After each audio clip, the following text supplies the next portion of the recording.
All right. Here we are. We are live on the on my YouTube channel. And today's topic, like you've seen in the comments below, is use a social media platform to build your brand in 2024. So the thing is this: if you look at the spectrum of platforms that we have as options, you can use to build a brand. It's gonna be the list is gonna have TikTok. I think if you've been on a scroll on TikTok, you understand how addictive it is. Then we have Instagram, we have LinkedIn, then we have YouTube. And I'm going to be basically be sharing my ideas on what platform I think would be good to run your brand with in 2024. But then also what I'm currently doing that I don't think is working as well. I think it should. So meaning that I should change a stance, and especially that given that I'm in Uganda and we have a couple of things that happen to our social media platforms, especially Facebook and Instagram since election time, that people have actually almost abandoned them. So the only if you're in Uganda, which is in East Africa, you'll find that most of the people who are using social media platforms before we were adding Facebook users, but then ever since the ban happened, we haven't gotten back Facebook the way it was before, and yet we have this population of entrepreneurs, people with small businesses that were relying mainly on Facebook. So the move has gone to Instagram. Okay, so Facebook, but remember that these two tools are actually integrated. You can, if you're going to run ads, you're going to run them through Facebook still, or I think there's a platform. I think you can boost posts though in Instagram, but then for you to have the whole ad set done well, it's going to be done well in Facebook, and then maybe you direct the thing the ad should actually run on Instagram. But then you find that because of the limitations you're having on social media right now, even if you have something amazing and you want to put money on it, you'll find that its reach, especially if it's reach within our jurisdiction, is not gonna be good enough. And you're going to spend money on your ads and it won't work as effectively as it should. So that's one thing about Facebook as a platform to use. Is like on the lower end of the spectrum, but then Instagram we still have access. Although I like Instagram because actually I'm a heavy user on Instagram. I think I have like 4,000 followers. 4,000 is a good number. And then you find that if you use the Instagram, it has posting pictures. You can do post pictures as a post. You can do carousel posts, meaning you have like 5 slides that you can share your information. You can do live, and then you have the reels, which is the popular one that the platform is now pushing. Reels, and I'm seeing that the reels have also moved over to Facebook as well. And I think the post type of that is in the spectrum of carousels is not really available with Facebook. So I'm thinking on the lowest end, Facebook, but then Instagram comes in there for a person in my jurisdiction. So you may have to make your own decision according to your location. Our situation is different, so that is how I'm looking at it right now. Then I go for the one I'm going to try to lean into right now is YouTube. That's why I'm doing YouTube live right now, getting comfortable in front of the camera, but also being able to share the things that I'm learning, I think the things that I'm doing, and also building. Because right now, building brands, personal brands is what is happening. Because there is something called Dunbar's rule. So if you're in business, you need to know Dunbar's rule, and it goes along the lines that for a person to make a money decision with you, they need to spend a certain number of hours of contact time with you.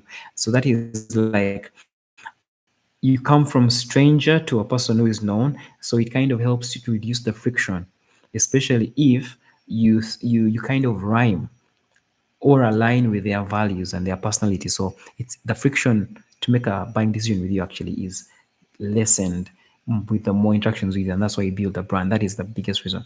So that's one thing. YouTube is a good thing. YouTube is a good one, and I'm glad that we are living the times when people were making videos that are very edited.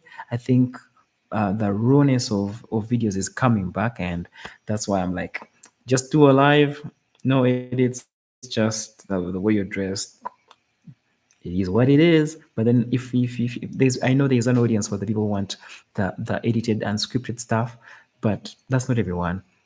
It's not natural. I don't know, whatever it is. But I'm thinking that that's my take on it. So you're seeing that YouTube also is a is a search engine, meaning whatever you create on YouTube is searchable in the future. So if you compare with Instagram, if you Instagram doesn't have a search feature that is optimized to find things from the past, and you find that the way the feed is in Instagram, for you to find content or that a person has put, it's through a scroll, and if they haven't put titles to their things, you do not know what post was doing what, especially if you're going to dig down for something that you learned from them that you want to refer back to. But then if you look at YouTube on the flip side, it's right in your face. The information is over here. You have a title with a narrative, and everybody can actually, you can even do a playlist if it's a certain topic. So there's a couple of options that actually are helping with YouTube. Only that, the only thing about YouTube is that there's the complexities that come, the complexities and the things that you have to learn to do effective YouTube videos. For example, you may find you have to learn how to do good thumbnails. That is what the ones that you see initially. You have to be able to do capture titles that actually can capture people's attention and reel a person in so they can watch one video after another. Then the good thing I think I like about YouTube is that the monetization, I don't know about, I think when I get there, I know there is a couple of stats that you have to hit before monetization can actually kick in, but that's also like another area of itself. And then um, like you have to be able to optimize how you post so that you get more reach. Okay, and then there's a whole learning curve that comes with how to learn your statistic, the stats for your YouTube channel, and how to make observations that you can actually grow it in an upward trajectory. So there's a couple of complications that come with YouTube. Then the last platform I'm actually going to spill about is LinkedIn.